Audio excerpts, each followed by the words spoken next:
Welcome to Happiest Places Home. Today we're making a burger on the George Foreman grill.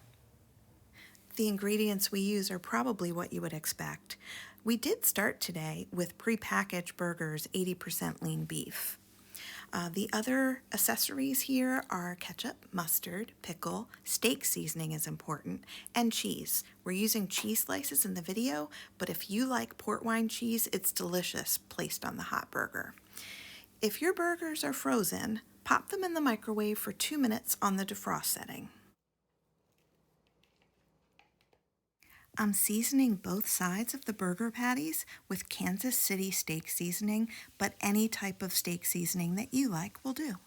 Heat up your Foreman grill for 5 minutes before you pop the burgers in. We leave them on the grill for 5 minutes, and this is great because you don't have to flip them over. 5 minutes gives you a well-done burger.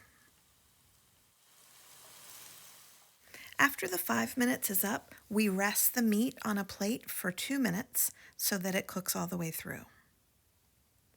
You can of course top your burger with whatever you like, but we love the typical American style ketchup, mustard, and sliced cheese. Before you dig in, don't forget to unplug your George Foreman grill. Thank you for watching the Happiest Places Home channel. We hope to see you on our next video. Please like, share, and subscribe if you like the content here.